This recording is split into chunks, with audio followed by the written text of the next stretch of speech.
After years of war, many Afghans are now running out of food. The United Nations has warned that essential supplies could be depleted in a matter of weeks. Earlier, I spoke with Jane Howard of the UN's World Food Programme.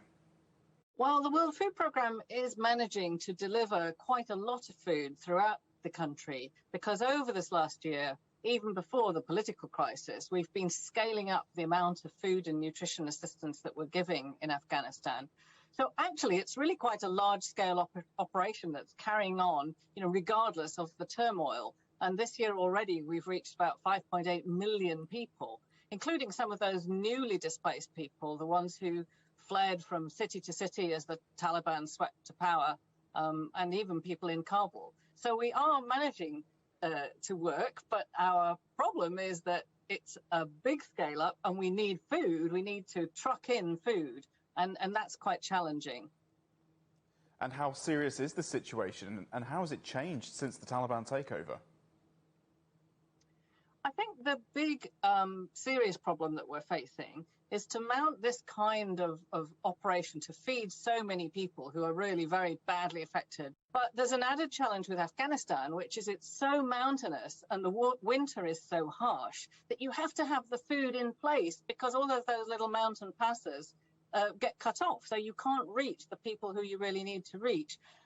And to have the food in place, we need to have the money to be able to buy it.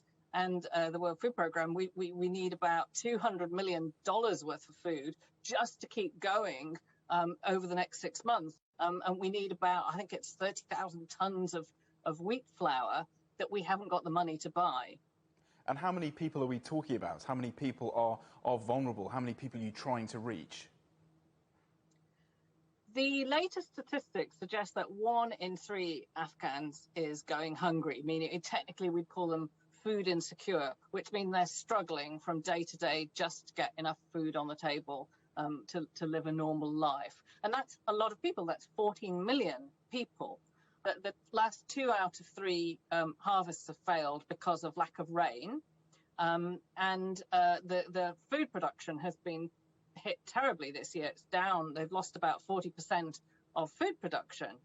If you add that to the fact that the economic situation is starting to plummet, complications with banks being closed, it's hard to move money around the country. So I do think that we're looking at a possible humanitarian catastrophe unrolling. And what capacity does the World Food Programme have to meet the needs of the Afghan people? And is that sustainable, or will individual governments have to step in? Well, the World Food Programme has been in Afghanistan since 1963, and we've worked with different kinds of governments, during conflict, in times of peace. And so we've got the operational infrastructure, if you like.